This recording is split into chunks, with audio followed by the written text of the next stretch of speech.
Hello! We're gonna get through these ads and then we'll get to what we're doing today.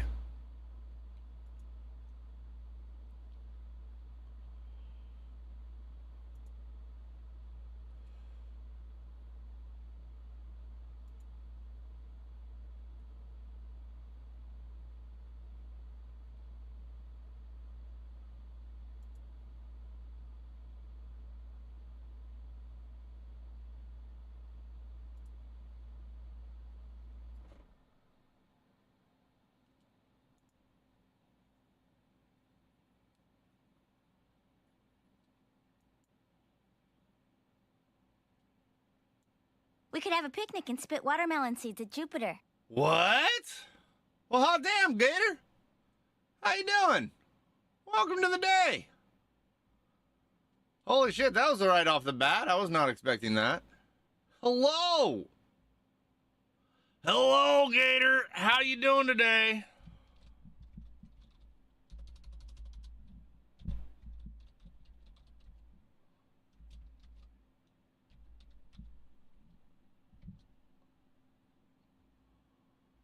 Oh, Gripple got me. Gripple got there before me. Like the new shirt? What's up, Periwinkle? How you doing? How is everybody today? Holy shit. Hello, hello, dork. Yes, I am a giant whale's dick. I am the biggest dork you've ever seen.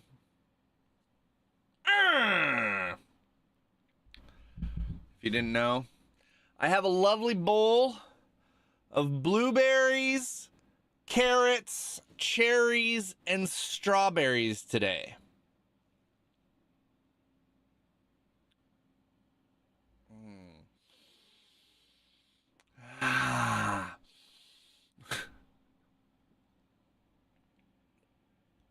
Right? Mash it up, make it a giant bowl of yumminess.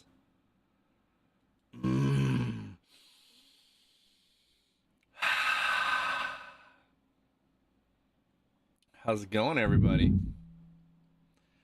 We got 1 minute and 38 seconds till the end of the commercials.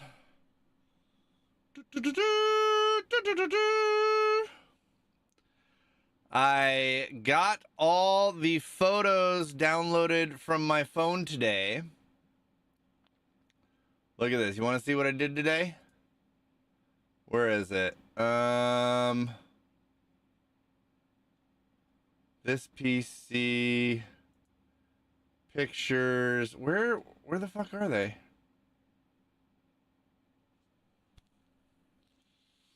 It's under Untied Shoe 42. It's under user.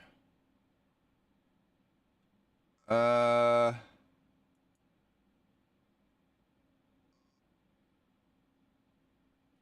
see. C drive. Users, Untied Shoe. And then it should be in pictures? No. Because I made its own file. I shouldn't have closed that without fucking putting a link to it.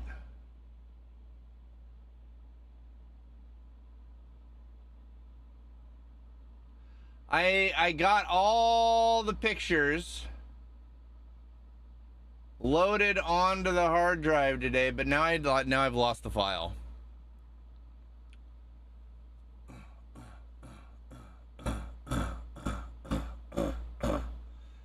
I got all the pictures loaded up today from the Chicago trip. They are on the computer, but I forgot where.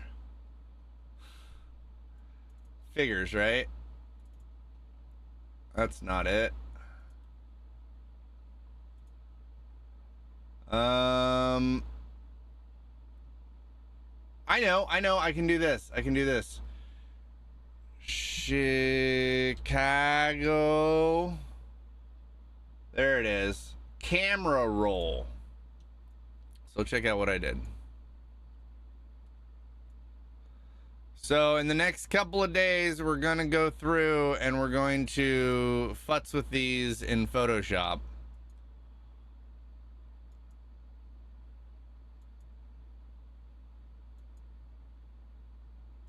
But I got them all loaded up.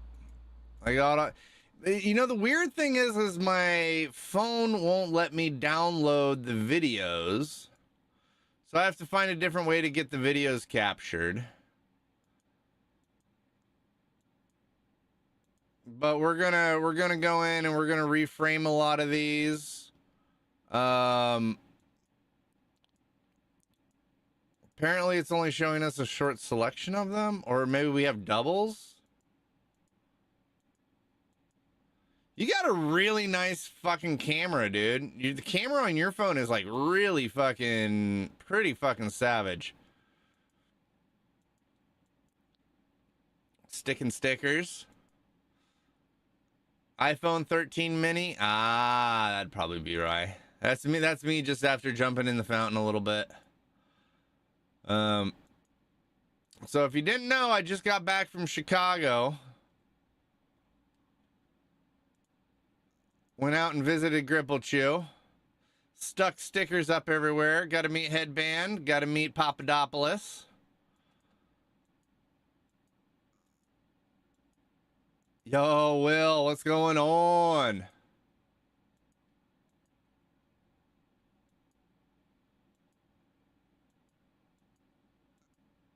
Got to take a lot of pictures of there's some cheese porn for you. Some pizza porn. More pizza porn. Got to do some amazing stuff while I was out in Chicago being hosted by Gripple Chew. It was absolutely amazing. Got all kinds of wonderful pictures.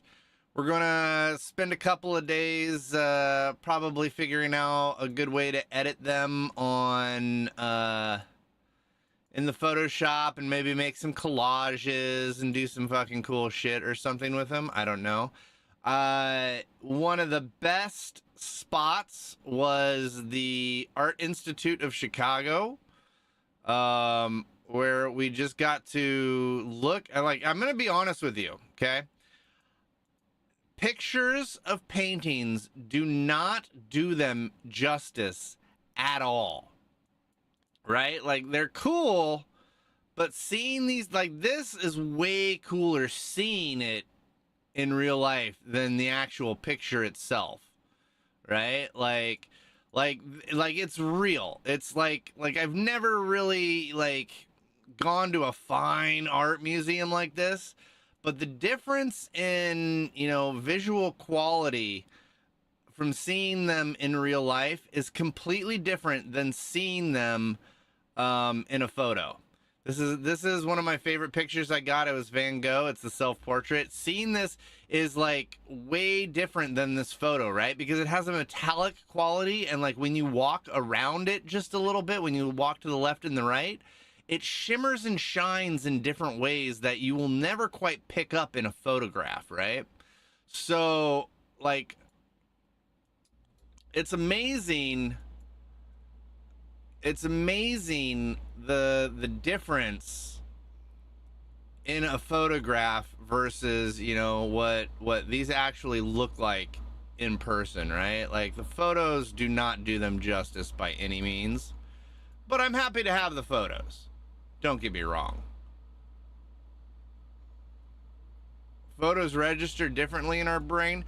Well, you got to remember, though, that a lot of these paints and stuff that they are using are of like metallic, shiny quality. So as you look at them, as you step left and right, as you know, as the light hits it from different angles, it creates a vibrance and a life to it that you just don't get from a photo, right? Because it's a static, because the light that it's projecting is static, right? It doesn't change. So, like, really, these are beautiful. Like, you lose all the vibrance in the eyes, you know, like, You know, also there's a sheet of glass over most of these, so you get a little bit of a reflection. Alchemically, iridescence brings a vital dynamism to the IRL experience. Yes. That is a thick-worded way of saying it's fucking awesome in IRL. I like this one a lot. This is Hercules versus the Hydra. This one I liked a lot. I thought this one was really good. I want to go in, and I like these framed photos and everything, but I want to get pics that are, you know, cutting out the frame. If that makes sense. So it's just the image kind of thing. I got fucking so many good shots. So many fucking beautiful sculptures and paintings. Look, it's a booty and a boob. It's a booty and a boob. This is the bathers. Really nice. Which is why our brains register it differently. It's 2D. The light isn't dynamic, etc. Yeah.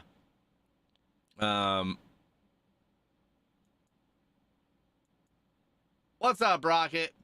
So basically, yeah, I mean, like, I'm really glad I got these photos, but seeing these things in real life is so, like, the feet here are fucking, they were so, like, the depth and feel, like, she looked like she could fucking roll out of the painting, is what I'm saying, right? She literally looked like her ass cheek could roll out of the painting kind of thing, right? This was really cool. I like this a lot. It's a winged centaur and a girl that's in love with him.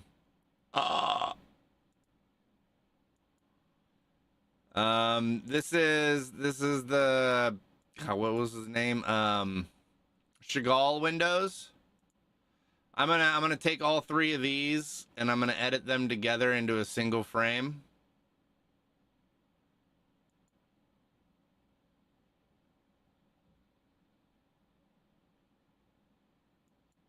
So I have some plans. Hey, look, there's Gripple. He's calling out the stock exchange.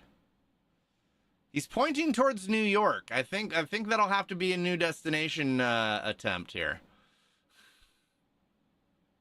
Maybe we go visit Gripple and we kidnap him to New York. My phone kind of sucks. My phone gets blurry images. My phone does not work as well camera-wise. I mean, some of them are really good, but some of them are kind of blurry. This is the kidnapping of Persephone to hell from, I think it's like Dionysus.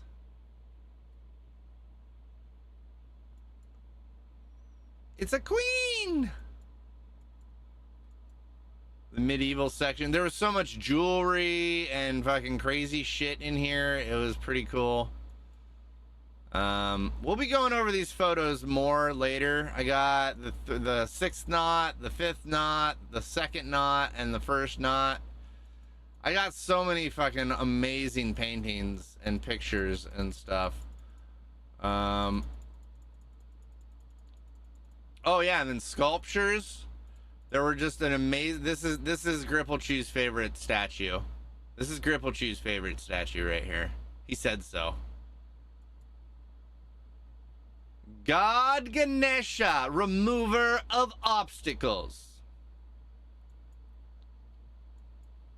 And I tried to take the plaque of each thing, simply for the fact that I like the, you know, I like getting the info tablet next to it so we can properly label some of them as we go.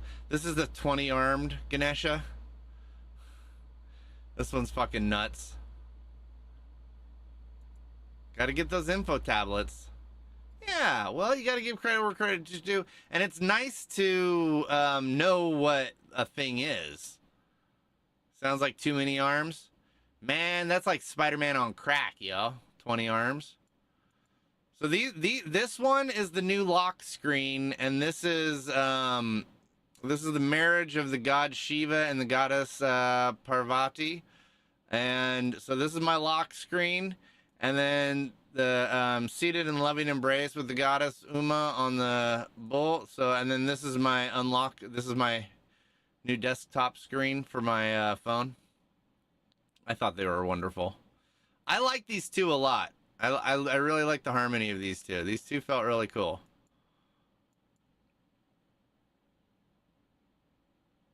Those were two of my favorite sculptures in that wing. Are these two? And I mean, I mean that shows kind of, like where my mind's at. But I like those two a lot. Those were my absolute favorite two sculptures in that wing. I really like this one, but there was a lot of reflection on the glass, which kind of sucked.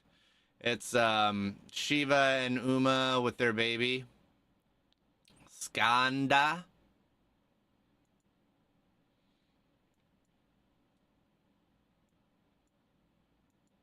So, and then this is a wine container, a bell.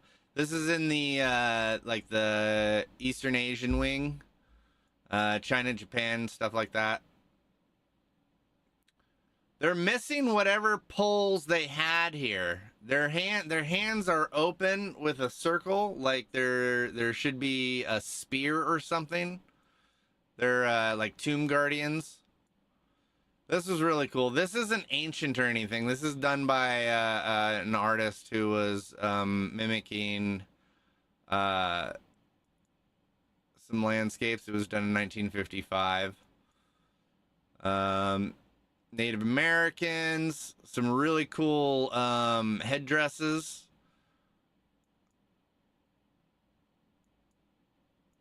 The war bonnet. I thought this was really cool. Thought this was cool.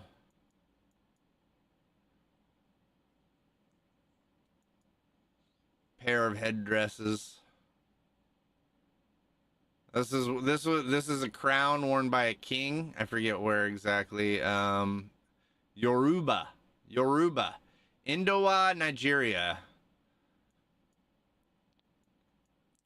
So then this is a big stained glass. I found this in a corner. This was just tucked away in the corner.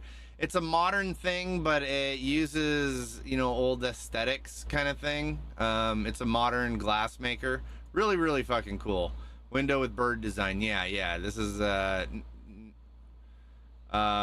style has been used since 1899 to 1993. And this one in particular was made in 1925. I found a couple of things.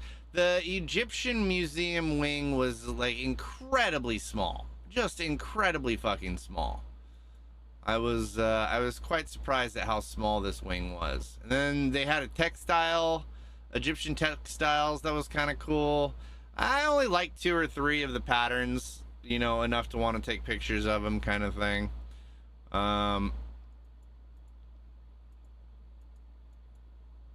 Ooh, look at that butt. Look at that butt. The Egyptian stuff is at the Field Museum. We'll have to go there next time. Look at that butt. This was in the American wing. I was like, holy shit. I was hoping she'd jump off the painting and come take my arm and fucking take me to a magical world. And the damn ISAC, which was closed. Yeah. Well, that's what we get for walking around on a Monday. I mean, Mondays small things are closed. Study of an Egyptian girl. Look at this, this is just gorgeous. She's gorgeous. She's fucking gorgeous. Are you kidding me? Look at that Egyptian girl. Look at that butt. Little side boob right there. That's sexy right there. I was hoping she'd jump off the paint off the canvas and take me on a tour of the rest of the museum, but that didn't happen. The lions out front. I only got one of the lions out front because I was waiting for my ride. Here's the cinema. We went to the movie. We went to this classic old school movie theater. I forget what part of town it was in. But we went and saw Deadpool versus Wolverine. It's fucking amazing. Super fun. Super fun. Very different than the theaters around here. Like all the theaters around here, they have like bleacher seating where the seats, the one row seat is higher than the row behind it and it goes up pretty high. Whereas all these seats were kind of like low down at a slight slant, but the screen was like jacked up into the high side of the roof line, which was cool. It was just a different theater venue. It was very different from what I've seen. This is on the U Chicago campus. We got to walk around the U Chicago campus. I thought it was pretty cool. Lots of churches. Lots of churches. A little bit of stained glass. There was somebody playing the organ when we walked in, and we thought I thought it was on like a motion detector, like it just started playing the organ when we walked in. But there was somebody in there practicing. And I definitely got to say they were totally practicing. They could have been a little better. This is the office of the dean. I don't know why I felt I needed to take a picture of the door of the office of the dean, but I was like, fuck it. Oh, the science museum was super, super cool. Very hands-on exhibits. Yo! This is an actual human remains. Actual, human remains vascular system.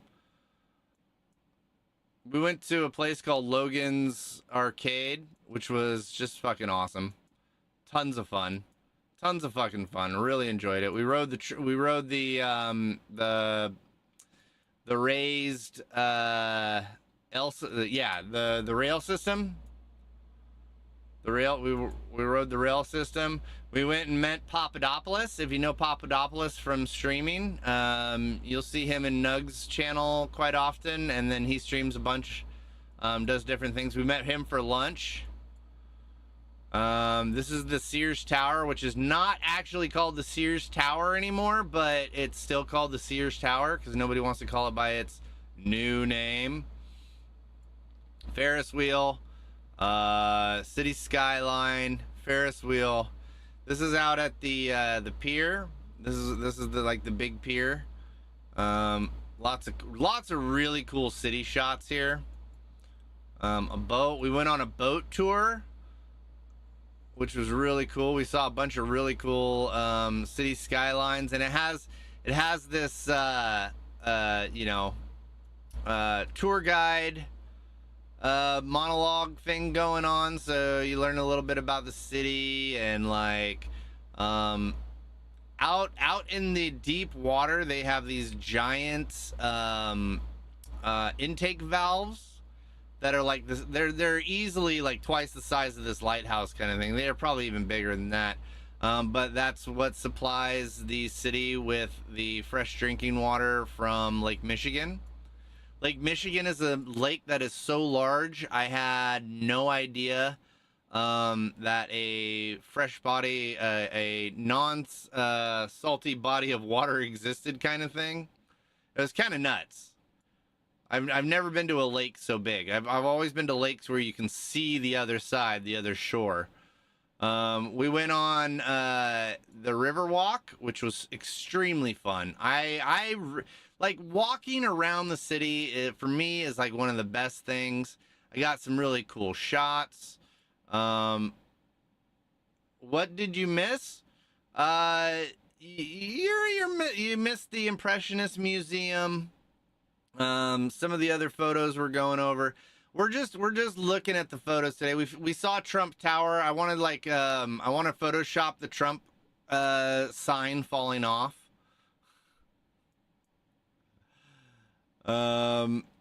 This is the only piece of like street art that was down there. When did you go on vacation? Last week. I just got back. Yesterday was my first day back. I went and visited Gripple Chew in Chicago. I really like this shot. This shot's pretty cool.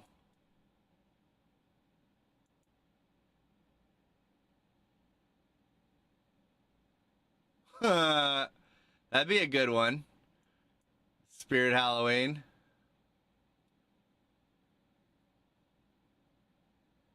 You didn't even know I left? I was talking about it for like a month.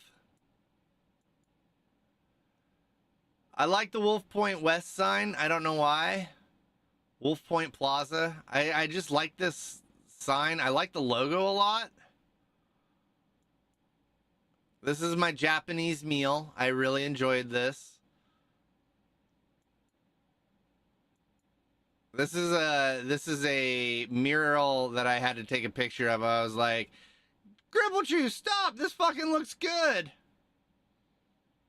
As part of the town? Yeah, exactly. Apparently, I didn't put two and two together. Oh. Well, don't worry. We'll be going over the photos again. I'm going to do some Photoshop work and put them together and frame them up a little differently and kind of like put them together for a better kind of experience. Not today. I'm not feeling the Photoshop today, but that's what we're doing. You know, that's one of the things we're going to do.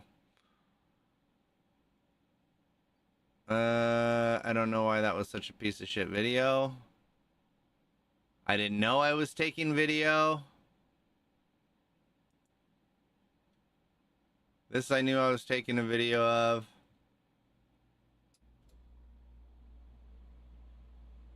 Oh, did we have pizza? Oh, did we have pizza? We ate so much pizza, I thought I was going to throw up, to be honest with you.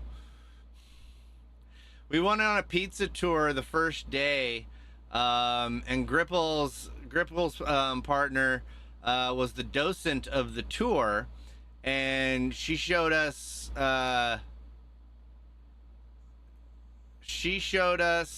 to 4 different famous pizzerias, all that showed different kinds that had different kinds of, apparently I was taking video and I didn't realize, that had very different styles of pizza. It was super fun and super cool. If I hadn't have been so hungry every time we went to eat, I probably would have taken more food pics, because every time we had food, we just found these amazing different little Gripple took us to these amazing little places that you wouldn't necessarily think of, and they just had like some of the best fucking food all over the place. It was so good. There's some cheese porn for you, Ticker. There's a little bit of cheese porn for you. You missed that earlier. How many more laps do you have to take now? None. We did so much walking around and chilling and doing stuff while I was there. I worked it off automatically. It compressed when I flew. So when I flew up in the air, it all just fucking melted away. Bonchi was probably my favorite because we got a sampler plate of different pizzas, and my favorite was this ricotta cheese one. It was amazing. It was so amazing. This ricotta cheese one was probably my absolute favorite. Cheese wise, I mean, this was fucking good. Okay, this was fucking good. This was good. This was really good. I would like to try the, I forget, this is the deep dish, right? It's the other one where you can have the sausage. So there's one where you have you have the dough and it has a slightly thicker outside. And then the common way to have it these days is to have the sausage bricked up or broken up. But you can get it where the round of sausage covers the entire crust of the bottom of the pizza, and then they put cheese on it, and then they put sauce on it. I would like to try that one too. So you get sausage in every single bite. That stuff will kill you? Why will it kill you? And this was like this is fired in an oven. It cooks in like 90 seconds, but then the bottom of the crust is very dough-like and kind of like hangy. Ah, lactose allergy. Not a good one. Not a good.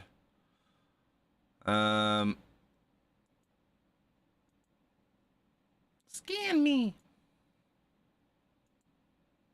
So, lots and lots and lots and lots of cool stuff. We saw lots and lots of cool stuff. We went to a comic book shop.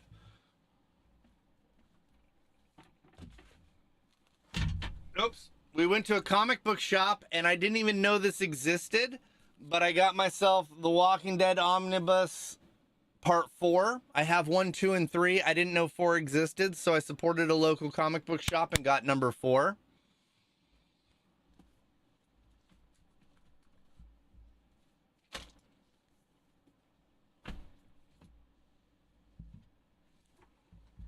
I have so many comic books to read. We need to freaking we need to start reading some comic books as part of the stream, you know what I mean? Like just like an issue a day or something like that. Something cool like that. Something cool like that. Something cool like that. Something cool like that. Something cool like that. Let me turn on my fan. Oh my God, that was so funny when you picked up that book and said, I got a new book. I was saying, please say Walking Dead. Please say Walking Dead. Yeah, I didn't even know the 4th omnibus was out. So I've got 1, 2, and 3. I've read a bunch of it. My buddy used to have the thin collections. You know, where it's like 10 issues. And so I've been collecting. I've got the Invincibles 1, 2, and 3, and now I've got the Walking Dead 1, 2, 3, and 4. And I also, so when I got my root canal, I made enough points on my Amazon card to get myself the first 2 volumes of Rick and Morty. This is 15 issues each.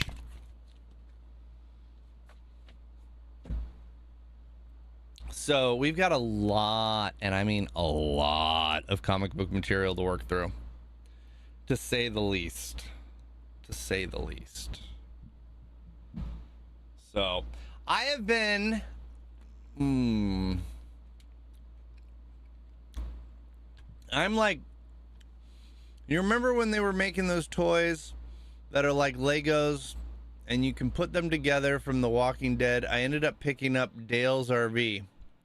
I've never opened it yet. Huh. Man, Dale's RV. That only made it to like season 3, right? The knockoff Legos.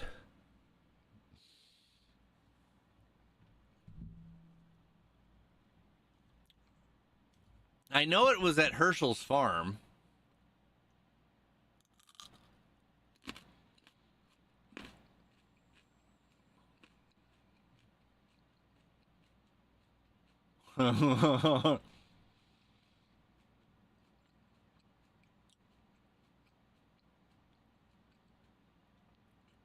Well, season 1, well, Dale was in season 1. They got to Herschel's farm on season 2, which was the most boring season because they spent the entire season on the farm and didn't move anywhere because they really tried to dig in for that soap opera feel. And then in season 3, I think is when they killed him off, right? I hated season 2. It was so boring. There were so few zombies. It was all fucking soap opera.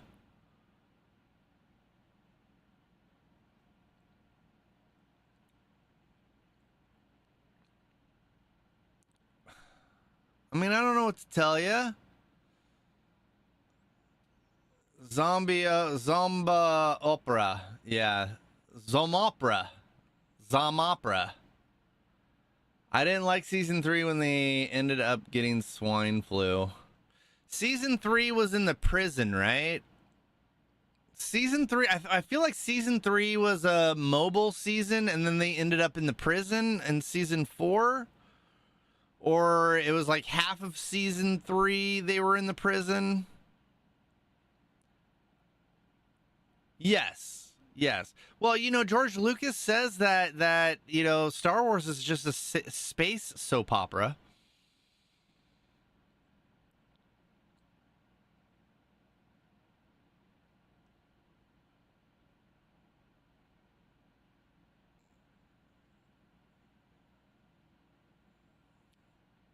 Star Wars was never for kids. Star Wars wasn't originally, it was not meant for kids. And I think that's part of the reason it was so good is because they weren't trying to make it for kids. Yeah, but he's lying through his teeth. I'm sorry. He's lying through his teeth because kids don't understand what a soap opera is. Right? It is written as an adult soap opera. It's not written for kids. Like the space theme, maybe I would definitely say by the Empire Strike or by the Return of the Jedi, he definitely was like, we should make this for kids because the Ewoks and the cutie cute things, right? But the first two, definitely not for kids. They were written for adults. It's fantasy in space where the tech level is higher, but not a science fiction. Change my mind. Get yourself a folding table and a sign, and I'll try. Google says, thus by 1976, Lucas clearly saw Star Wars as a children's film, yet he didn't say so in public. It was only in the spring of 1977, shortly before the film's release, that Lucas finally admitted publicly that the main target audience was in fact children, both young teenagers and sub-teens.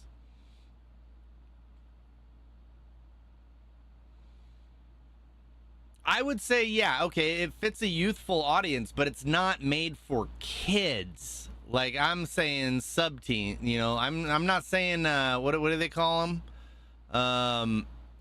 I think Google's gaslighting you right there.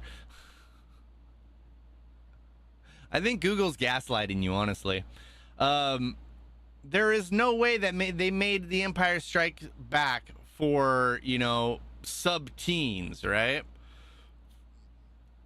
And if that's true, then why was the bulk of the audience older teens and young 20s, right? Like, that's really... Now, I absolutely agree that by the Return of the Jedi, they had fully decided to sell it to kids, and that's why we got Ewoks and stuff like that, is because they were cute, they were merchandisable, they were fucking, totally on that level. But the writing and the characterization and the plot twists and stuff like that, that's the kind of shit that's lost on most kids. That or kids in the 70s were smarter than they are today.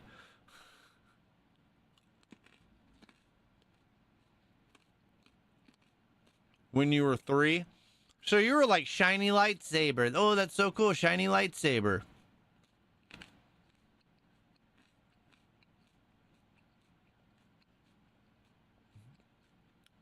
Elon's mask is just a mirror to one's own self.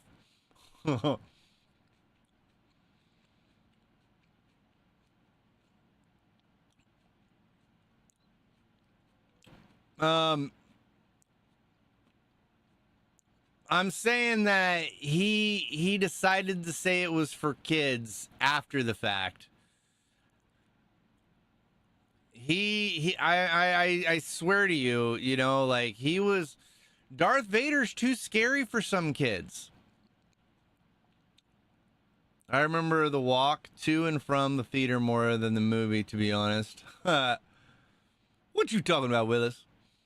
I'm saying he wrote something for adults and then realized that a younger generation really liked it. And so he was like, yeah, I wrote it for kids. Yeah, And then by the third episode, he was like, let's incorporate some stuff that would really speak to kids. And that's why we got the Ewoks.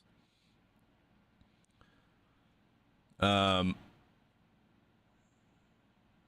I mean, you know, imagine in the 70s, you know, you're making a movie for kids and you lop somebody's arm off in a bar.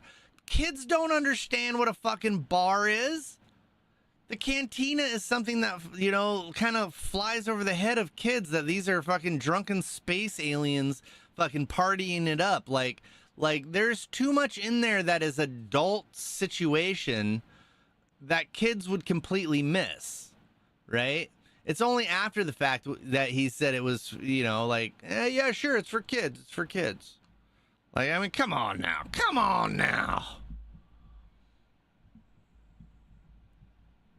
I'm saying he's a good writer, but he's totally fucking, listen, that's the original Gaslight, okay? George Lucas did the original gaslighting over Star Wars. We know this.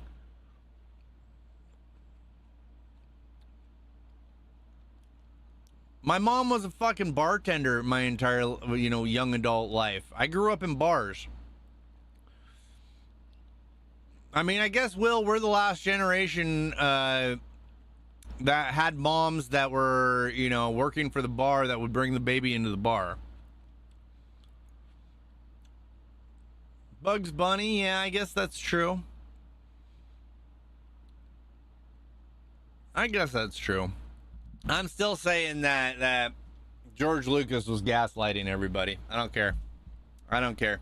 He wrote it as, I think he was so afraid of it not succeeding that he was like, oh yeah, it's for kids. Oh yeah, sure, it's for kids. Yeah. So if it's not popular and not successful, that's fine, because it was a kids demographic I was trying to reach anyway.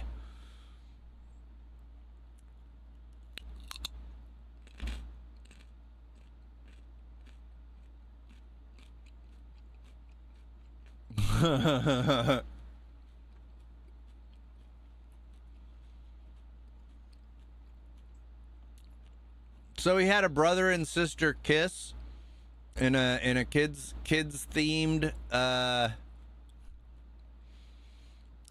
thinking it was a passionate kiss, until they realized later that they were brother and sister.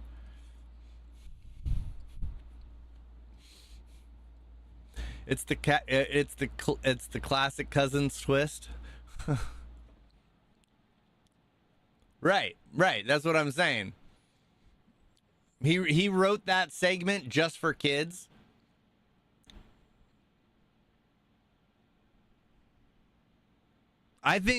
Honestly, I think he went with it saying that it was for kids because he was, you know, worried that it wouldn't be successful. And that's an easy way to justify something being a failure. Oh yeah, it's just for kids. That's you know, if it doesn't get popular, if it doesn't catch on, you know, that's okay. It was just for kids. But then it became a, you know, complete and total icon of a generation. Your brother and sister thing wasn't a thing until the third movie. He needed a way to break the love triangle. And so much is soap opera thing to do. Yeah, 100. Soap operas aren't written for kids. You know? Like, you don't write a soap opera for kids. That's just, maybe I'm putting today's standards on it. But I mean, you know what? What is a Marvel movie? It's a fucking soap opera.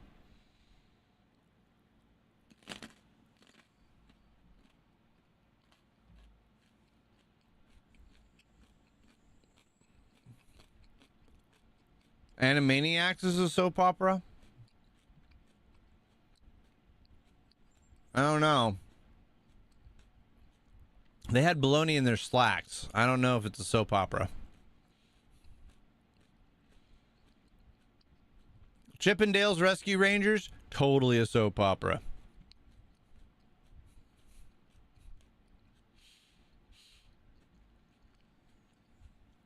Sorry, not serialized. The opposite.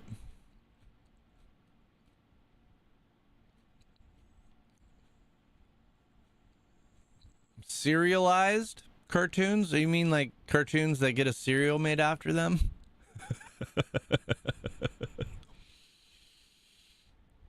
where there are story arcs. Yes. I mean, but that's what a story is to a certain extent, right?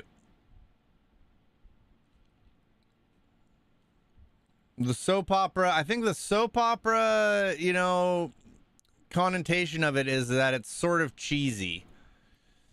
It's it doesn't entirely take itself serious like telenovelas, where they do the tight shots and the the big reveals and stuff like that, you know what I mean?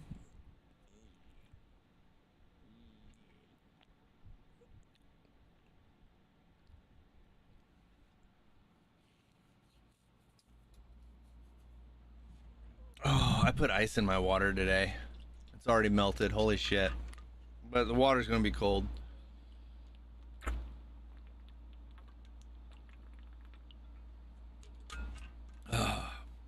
Well, suffice it to say, I liked Andor. Suffice it to say, I liked Andor. I really did not like the Acolyte. We need more Andor, less Acolyte. Good writing, good production value. Less things made by Leslie Headland. She's a bad producer.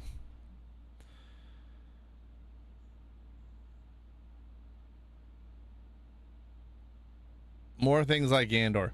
So, I think the plan today was to listen to some YouTube commentary about the political spectrum. On my way out of Chicago, it turns out Trump was in Chicago to chat with the National Black Journalist Association Guild. Same difference. And he fucking blew that shit like a fucking circus seal. Oh, it was so good. It was so good. I watched it live on YouTube while I was fucking waiting for my plane. It was so amazing. It was the best train wreck I've seen in fucking holy shit. Yeah. So, I have it set up so that we can watch some YouTube and pick some different commentators and stuff like that to watch while I'm playing some Balatro, and we can get a little bit of a recap on the amazing amount of insane shit that's been happening over the last few days. No, I think he is feeling the sinking ship. Even the Republicans are starting to turn on him. Even the Republicans are realizing that they have shackled themselves to a complete and total loser. The only ammo he had was against Biden, and he has absolutely nothing against Harris because Harris has a fucking sparkling and stellar fucking resume for this job.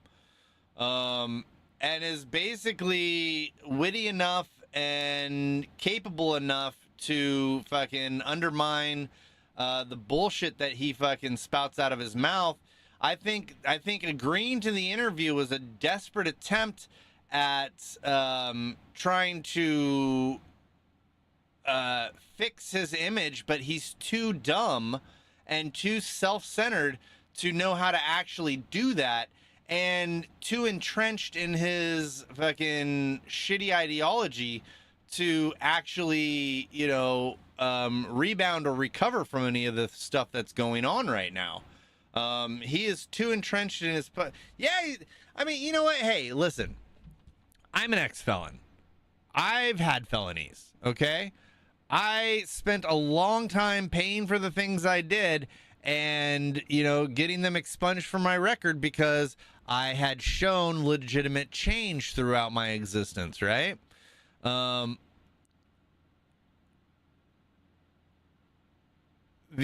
heard a really cool take about his appeal that was filed to dismiss the case or whatever, is going to be done a few days before his sentencing.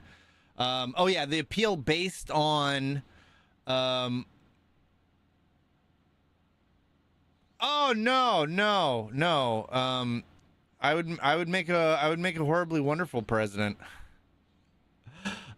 His appeal based on the Supreme Court ruling has no real effect on what he was charged and convicted of for those 34 felonies. I don't know the law anyway, so I'd be a terrible president. My heart's in the right place doesn't mean I know all the best things to do. But the Supreme Court ruling has no bearing on the 34 felonies because they were done before he was even president, and there is no way that those things could ever be considered official acts. And so that appeal is probably going to be tossed out, and he's going to be sentenced. Then he's supposedly going to file another appeal or try to do another appeal before he's sentenced, but that's not how it works, because the appellate court, like once you're sentenced, then your conviction goes to the other court where then you can appeal, but you have to start serving your sentence. So like, it's an interesting way that, you know, this shit's going to roll downhill on him, and I'm very excited for it. You have to be sentenced before you can appeal again. Yes.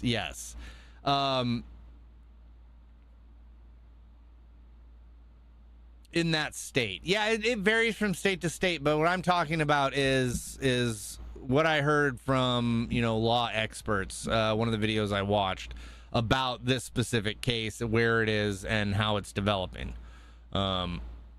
It's pretty nutty. It's pretty nutty. I'm very, the Daily Show content has been fucking awesome. The Daily Show content has been fucking I don't think I watched Legal Eagle. I watch random analysts on YouTube and stuff like that. Most of them have kind of like accredited long-standing histories of you know, acumen. I don't subscribe to any of them because I don't want my feed to be overrun with just that particular content.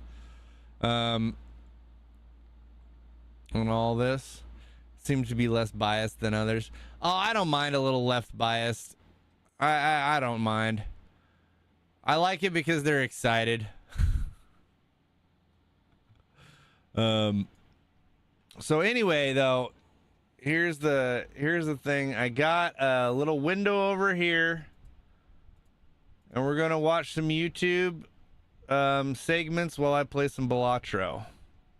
Feel free to chime in. We can pause and talk about anything.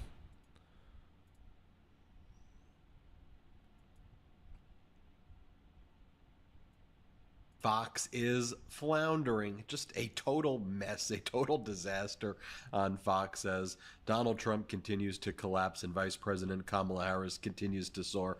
Fox doesn't even know what it's doing. They're trying to attack Vice President Kamala Harris, but it's just not landing. Like, here you have Jeanine Pirro on Fox accusing Vice President Kamala Harris of not being sober. Seriously, Jeanine? That's also projection. Play this clip. Her past is something that she should be embarrassed of. Her past 3.5 years in the White House has been a joke. You have to look at this woman and say, you know, is she sober? We have the during tapes. the last 3.5 years. I mean, she just laughed her way through it. Right. And then Fox brings on Kristi Noem, who kills her dogs, the governor of South Dakota. And here she goes, the real issue with Vice President Kamala Harris is she doesn't understand the concept of America. Here, play this. America! She does not hold the beliefs of the United States of America to heart and want to defend our freedoms and liberties. And that's what I hope the American people really see before we get to Election Day. At a bare minimum, Vice President Kamala Harris knows how to hold a dog. And number two, she is far more patriotic than you will ever be with your performative BS. Then bring in Jesse Waters, Tucker Carlson's replacement. And first up, her past 3.5. Wait a minute. What'd I do? Past 3.5 years. years in the White House has been a joke. You have to look at this woman and say, you know, is she sober? We have the during the tapes. last 3.5 years. I mean, she just laughed her way through it. Right. And Then Fox brings on Kristi Noem, who kills her dogs, the governor of South Dakota. And here she goes, the real issue with Vice President Kamala Harris is she doesn't understand the concept of America. Here, play this clip. She does not hold the beliefs of the United States of America to heart and want to defend our freedoms and liberties. And that's what I hope the American people really see before we get to Election Day. At a bare minimum, Vice President Kamala Harris knows how to hold a dog. And number two, she is far more patriotic than you will ever be with your performative BS. Then bring in Jesse Waters, Tucker Carlson's replacement. And Jesse Waters is saying, why hasn't Vice President Kamala Harris addressed the biggest contrived gender crisis that we at Fox are trying to create about an Algerian boxer versus an Italian female boxer, an Algerian female boxer? Why isn't Vice President Kamala Harris talking about this? Here, play this clip. You have a female nominee for president of the United States, of the free world, and this is one of the biggest gender controversies of the year in the Olympics. And Kamala Harris hasn't said anything, and she hasn't even been asked about it. And that's a cover-up. And that's a real shame. Crickets. Now, when Fox is trying to contrive these culture wars, doesn't it just seem so pathetic right now? Speaking of which, then Laura Ingraham hosts her show where she tries to attack Vice President Kamala Harris. Then she calls in this clip where Vice President Kamala Harris tells her to sit down. Here, watch this. Yeah, that's DEI. And this sums up the Biden-Harris administration's fixation with it, because it gives them the veneer of being champions of minorities and women. And Harris knows how to lay it on really thick at her sorority event last night. And please have a seat. I thought everyone was standing. If you have a seat, please have a seat. Thank you all. And to all the members of Sigma Gamma Rho Sorority Incorporated.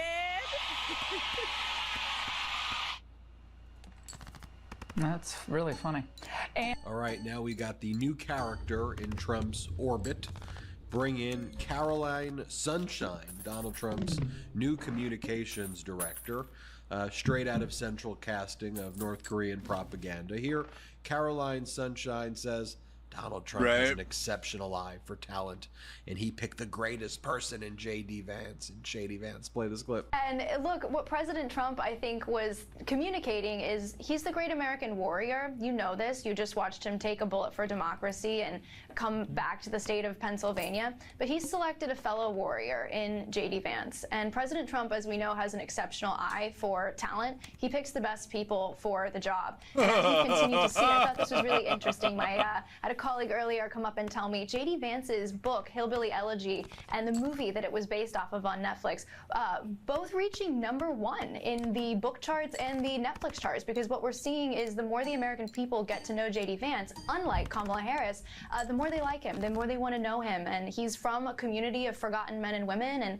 as I said, President Trump has an exceptional eye for talent in who he chooses, and he understands how high the stakes are for this country, and so does J.D. Vance. 5 minutes later, what do they do? 5 minutes later, here is J.D. Vance in an interview on Newsmax, I guess to try to rehab his image, talking about Diet Mountain Dew and being all weird. Here, play this clip. Do firsthand. There we are. All right, my friends. All right. Should we toast here? Yes, we need to See, toast. this is the good stuff here. It's I high like caffeine, low calorie. These are clearly people that have character. These are clearly people who have never really had Diet Mountain Dew, because that shit is fucking awful. Awful. They're like, psh, psh, psh, psh. They're holding it away from them, opening the can. It's fucking awful.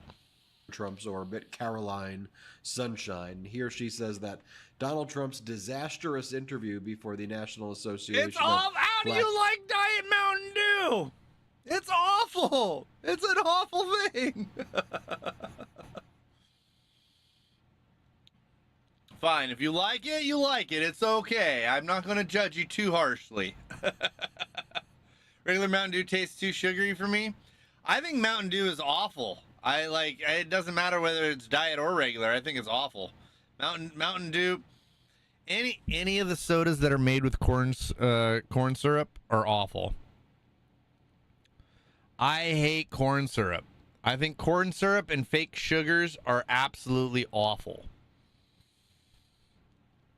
Mountain Dew is not made with sugar. It's made with corn syrup. It has a completely different taste. Completely different taste.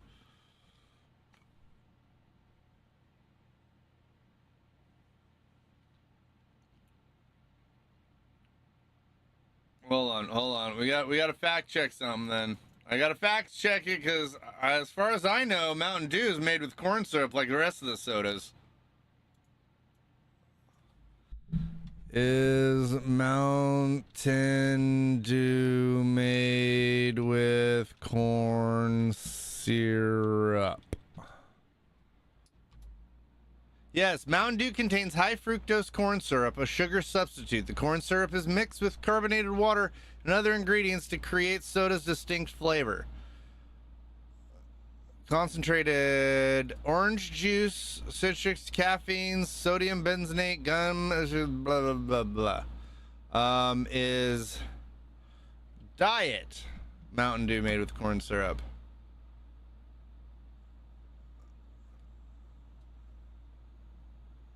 Sugar replaced by high fructose corn syrup in much of the United States. Concentrated orange juice.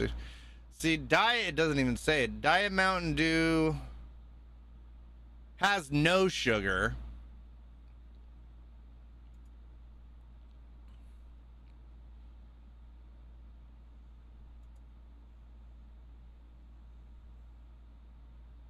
There is a real sugar version.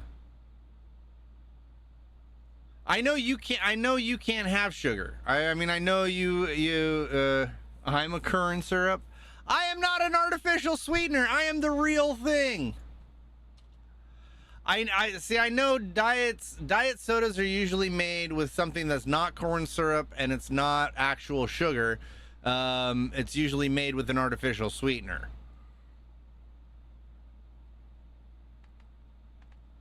But that's what. But I mean, all I'm saying is that corn syrup,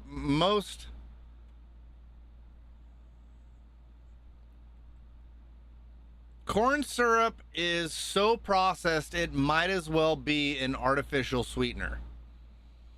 It is really bad for your body.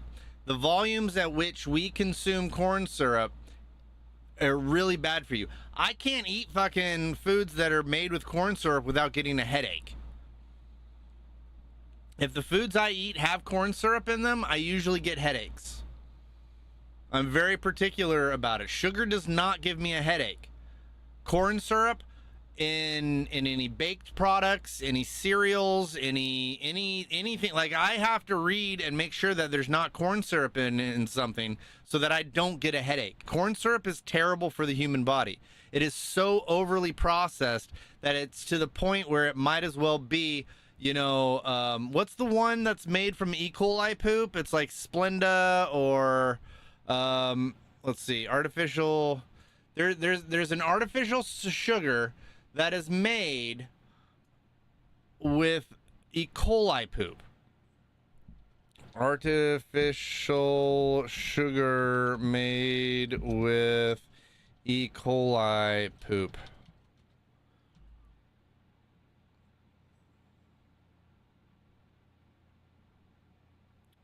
How sweeteners can affect E. coli. I forget. I mean, there is specifically one. There was a big article about it, and basically they grow the E. coli. It dies. It eats. It dies, and then when the E. coli dies, they scrape the thing, and that's a form of fake sugars. Splenda is made out of sugar. There's a sweetener that is not artificial, but also not nutritive. It's called monk fruit. Yeah, monk fruit. Monk fruit is interesting. It doesn't have a super like kick to it. Monk fruit is a weird one. Monk fruit is definitely a weird one. I've tried it before. I don't find it that appealing, but it's still pretty decent.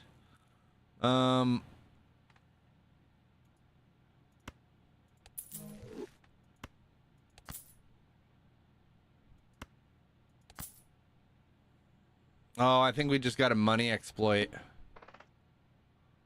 Black journalist was a masterclass. The way Donald Trump pushed back and he questioned Rachel Scott about DEI. Here, watch this ridiculousness. Play the clip. I thought it was a masterclass from President Trump in how to tell, as he asked Rachel, he said, can you give me a definition of DEI? Can you give me a definition? And she couldn't. So I thought it was a masterclass from President Trump in how you fight, and tell the truth, and yet another textbook case study in how the liberal mainstream media's bias plays out. I feel compelled to just show you one more time, though, what actually went down so we could live in a world of reality. Here's what happened when the ABC News reporter Rachel Scott asked Donald Trump the question. Let's see if you thought this was a master class. Here, play this clip. Follow up, sir, and then we'll move on to other questions here. Some of your own supporters, including Republicans on Capitol Hill, have labeled Vice President Kamala Harris, who is the first Black and Asian American woman to serve as vice president and be on a major party ticket, as a DEI hire. Is that acceptable language to you? And will you tell those Republicans and those supporters to stop it? How do you define DEI? Go ahead.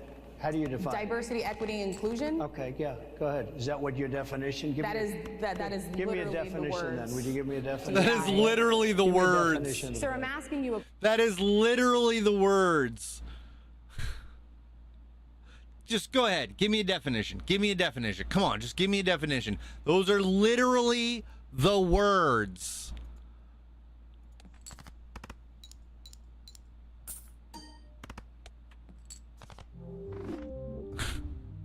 Question, no, a you very have to direct define question. it. Define it for me, if you would. I just defined it, sir. Do you believe that Vice President Kamala Harris is only on the ticket because she is a Black woman? Well, I can say no. I think it's maybe a little bit different. So, I've known her a long time indirectly, not directly, very much, and she was always of Indian heritage, and she was only promoting Indian heritage. I didn't know she was Black until a number of years ago when she happened to turn Black, and now she wants to be known as Black. So I don't know, is she Indian or is she Black? She is always identified as a Black woman. I respect she went to a historically Black college. I respect either one, but she obviously doesn't, because she was Indian all the way, and then all of a sudden she made a turn and she became a Black person. Just to be clear, sir, do you believe I think somebody should look into that too when you continue in a very hostile, nasty tone. It's a direct. That's the thing. These Trumpers live in their own delusional cult echo chamber where you're like, that just didn't happen. Like, that's not the way it went down, Caroline. So, like, what? You lose all credibility when you say things like that. Speaking of which, she then thanks Harris Faulkner, the interviewer, who was one of the 3 panelists who gave Trump more of the softball questions. She said, but you did a good job, Harris Faulkner, at the National Association of Black Journalists event. Play this clip. Well, first of all, Harris, thank you for showing the other women on that stage how to be a journalist and asking a thoughtful question. And then Caroline Sunshine says, well, you know what this election's really about? It's fight, fight, fight versus fake, fake, fake. Here, play this clip. Word of the day is fake, fake, fake versus fight, fight, fight. President Trump says it better than I ever could. And on stage in Pennsylvania last night, you heard him say, this election is between fake, fake, fake and fight, fight, fight. Kamala Harris, if she is likely to be the Democrat nominee of selection versus election, is fake. Fake policies. She allows the fake news media to do her bidding and carry water for her so that she never has to show up and take tough questions from journalists. Versus you contrast that with fight, fight, fight. President Trump being the man who took a bullet for democracy and then returning to that state of Pennsylvania just weeks later, and then fight, fight, fight, looking at how he handled himself on that stage, willingly. I mean, Donald Trump's literally been found liable for fraud. He's a convicted felon, been found liable for sexual assault. He's like the definition of fake, fake, fake. But look, Democrats are pushing back. Back in the land of normalcy, we have Democratic Congresswoman Jasmine Crockett calling out the MAGA Republicans for just being very weak. Here, watch this. And as someone who is known as being a fighter, I think that they love that she is pushing back, and she's pushing back hard, because for so long people kept trying to say the Democrats were weak. But right now, the only person that looks weak is Trump. He doesn't have an answer for the vice president, and all he wants to do is talk about her behind her back. But as she stated in Atlanta this week, if he's got something to say it to her face. And, well, we'll just see if he absolutely decides that he's still going to skip out on that debate, or if he's actually going to, join her on stage. Yeah. Then we have Senator Raphael Warnock of Georgia say, look, the reality is that because these MAGA Republicans don't have any policies, they stand for nothing, they fall for everything. And so you get what you're seeing right here. Play the clip. One must-have for brand owners. The Sticky brand gives you an affordable and effective way to promote your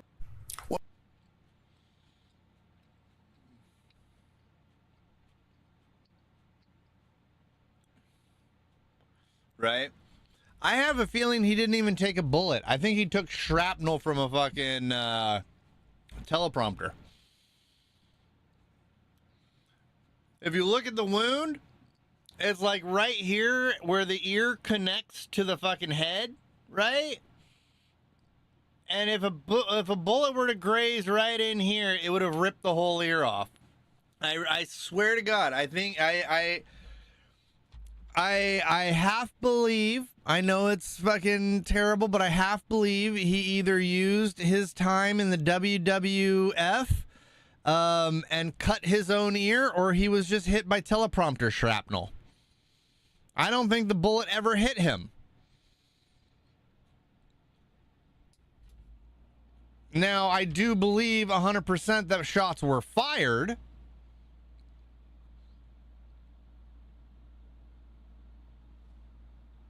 I mean, somebody else died. You know what I mean? Like, I do believe shots were fired, but I don't believe... Yeah, it's this half staging thing, right? Like, they allowed it to happen. That kid was up there with a gun for quite a while, and they allowed it to happen.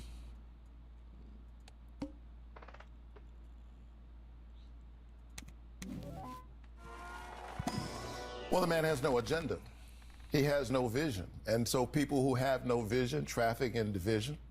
They don't know how to lead us, and so they're focused on dividing us. We should not forget how Donald Trump entered into the world of politics in the first place. Remember, it was literally challenging the birth certificate of Barack Obama. He literally rode in on division, even before he announced his candidacy, and then he came down that escalator. And later on, as he announced that he was running for the presidency, and he spent all of his time trying to convince each of us to be afraid of other people who are our neighbors, to be afraid of our neighbors. And we should always be afraid of politicians who tell us to be afraid of our neighbors. We should be wary of those politicians at the debate, saying that, these immigrants are coming across the border, taking black jobs. So whether it's trying to separate brown people from black people, trying to somehow lift up part of Kamala Harris's identity over against the other part, as if she has to choose, as if we have to choose between who we embrace. I mean, it's a very narrow, bigoted, short-sighted vision. Is who he is. And I think the more we're reminded of it, the more we know what's at stake, the very soul of our country. And Democratic Senator Chris Murphy, here's what he had to say. Play this clip. We have to ask ourselves, why are they coming home? And I think it's because bad guys all over the world recognize Donald Trump's about to be back in office, so they're cleaning house. That's a good thing, and I think it's a testament to Donald Trump's strength. Is that how you see it? I mean, listen, since Kamala Harris was named the presumptive nominee, they've been flailing. I mean, I have no idea what JD is talking about. As I mentioned, Donald Trump consistently did these exact kind of deals. And had he been in a position to have to negotiate for the release of these Americans, he would have had no allies to lean on. The reason we got this deal done is because we had friends. Donald Trump couldn't have asked the German chancellor to release Krasikov. The phone would have been hung up before he even got the question out. The only leverage that Donald Trump would have if he gets elected is giving away Ukraine. Putin probably will be in a position to do some favors for Donald Trump, because Putin will ask in return for America to abandon Ukraine and Ukraine to be handed over to Russia, which would be cataclysmic for U.S. national security. So it's just not true that Trump was any better negotiator, and it is true that there's no way Donald Trump or J.D. Vance could have pulled off this agreement, because our allies will not pick up the phone when Donald Trump or J.D. Vance calls.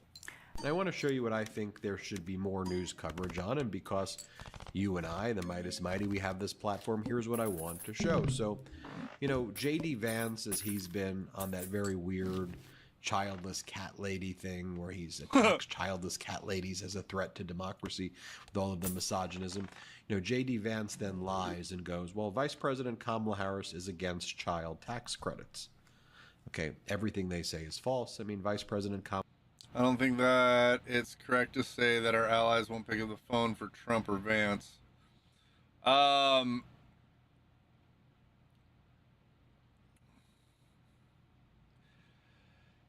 It depends on what they decide to do. I mean, he has threatened to remove us from the, you know, the United Nations agreements. He's threatened that, he's done a lot of damage to the American reputation and made a lot of claims about, you know, allying with the dictators rather than allying with the, you know, the free to be people. You know, at what point like I would probably, you know, I would pick up the phone, but I wouldn't be excited or really like ready to make a deal with him, because I know that the only deal he would offer would be giving me the short end of the stick, right? Yeah, it's the office that holds the clout. You know, you're going to pick up for the president no matter who it is, but you're a lot less likely to make a deal with somebody who idolizes Putin or fucking Kim Jong-un or fucking, you know, some other fucking nationalist dictator who he fucking idolizes, right?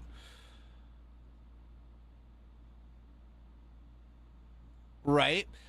Yeah, no, that I agree with, Will, but at the same time, at what point does he destroy the reputation of that office so that nobody is willing or interested in picking up the phone, and they're just going to wait until the next president gets voted in? So saying that our allies won't pick up the phone is a V-biased thing to say. Yeah, a little bit. I agree with that a little bit. Well, you know, we're human beings, and no matter how, you know, there is always a little bit of bias, no matter what you're doing, because we as human beings typically take sides. And especially when you're doing kind of a live, this was recorded live format without a script being in front of you. It's easy to make those minutia mistakes in creating, non-biased news, because we're human beings and we speak from, the pulpit of our mind, right? So, you got to take everything with a grain of salt, right? Like, you got to realize there's a little bit of flavor that is, no matter what, going to be, no matter what it is, it's going to have a little flavor of whoever's reporting its small amount of bias, unless they're reading from a pre-approved script that's been gone over by several people in order to make sure that it is 100% non-bias. Kamala Harris and President Biden. I mean, this is definitely shit news on Trump, right? Like, this is definitely an examination of the things that Trump is doing that are adversely affecting the landscape right now. I just try to make sure I'm watching for and taking into account bias, because I don't need other people's bias. I have my own. Yeah, that's true too. What's up? How you doing, Onyx? We're just watching some news about the most recent events in the political landscape while playing a little Balatro. We went over, I don't know if you know, I just got back from Chicago. Took a week-long vacation out there, had a ton of fun, took a ton of pictures. Gripple Chew was just an amazing host and showed me the whole city. And yeah, we're just having some fun, hanging out, eating snacks, playing some Balatro, watching some news content. It's right up there. My new Chicago shirt. I love my new shirt. This is a really nice, I really like this design. I really like this logo. I think it's really fucking classy looking. You know me, always looking for the next great t-shirt to add to the collection. Pushed forward the biggest and got and passed in major legislation the biggest child tax credits that there were, I mean, in like American history. But the Republicans blocked it from being extended. It's the Republicans who blocked it. So yesterday, Democratic Senator Chuck Schumer introduced a bill that already passed in the House a while ago. But Chuck Schumer said, all right, Republicans, J.D. Vance, we, the Democrats, support child tax credits. So with all of your, performative outrage and BS and culture wars, let's give child tax credits. Let's help families. Okay, let's do it. J.D. Vance doesn't even show up to the vote, and the MAGA Republicans block it from being passed. Here's the moment where that happened. On this vote, the yeas are 48, the nays are 44. 3/5 of senators duly chosen and sworn have not voted in the affirmative. The motion is not agreed to. Reconsider. Motion is entered. Thank you, Madam President. And once again, let me just repeat quickly, I'm just really saddened by the fact that our Republican colleagues have not voted for a bill that passed so overwhelmingly in the House, put together by a conservative Republican chairman of the Ways and Means Committee, and that would do so much to help housing, help kids and families, and help businesses. I really want you to pay attention to that last clip that I just showed you, though, because the MAGA Republicans have blocked all of these bills. And then they are the arsonist, and then they want to blame others for the problems that they're creating. They're the ones stopping progress. I mean, you just witnessed it happening there. J.D. Vance saying one thing, doesn't even show up for the vote. You know where J.D. Vance was? He was out there in the border drinking in Arizona, drinking the Diet Mountain Dew. He dressed up the way he did, in his man of the people shirt. Meanwhile, the Democrats are the ones who have actually, with some other Republicans, were trying to pass a bipartisan border deal that Donald Trump blocked. Donald Trump blocked the bipartisan border deal. And again, it's not just me saying that to you. Here's Donald Trump saying it in his own words that he did it. Here, play the clip. But you give illegal taxpayer-funded lawyers, so they have millions of dollars in this agreement, in this deal, which we, by the way, killed. I think we killed it. I think it's dead. But you can never say it because bad bills always come back to life because these guys make a lot of money with bad bills. But they give millions, tens of millions of dollars, it's down there, to lawyers to represent the illegal immigrants that come into our country. It's not even believable. That bipartisan border deal would have done a lot of good. Here's a Republican, conservative Republican from Oklahoma, who is the lead negotiator on that bill that Democrats agreed to pass before Donald Trump blocked the bill. This is James Lankford, Republican from Oklahoma. Here's what he had to say about it. Play the clip. So Biden, in a rare moment, was correct in the things that he was actually laying out in that clip from the State of the Union address. It would have increased the number of border agents, would have increased the number of asylum officers. It would have radically changed the way that we did actually the process. So I just think it's important that you see what's really going on here. And here, Vice President Kamala Harris isn't afraid to talk about being a problem solver. Play the clip. So here is my pledge to you. As president, I will bring back the border security bill that Donald Trump killed, and I will sign it into law and show Donald Trump what real leadership looks like. I mean, the reality is there's always going to be people who make money off of everything. And the reality is it's probably not Donald Trump making money off of it, which is why he says, oh, people are making money off of it. It's basically because he's not making money off of it that it's a bad thing. You know what I mean? Like, let me know what you think. Hit subscribe. Let's get to 3 million subscribers together. We're almost there. Thanks for watching. Love this video? Make sure. I like this guy. He's cool. I like the kind of breakdown. I like the breakdown that he does. It's pretty decent. No.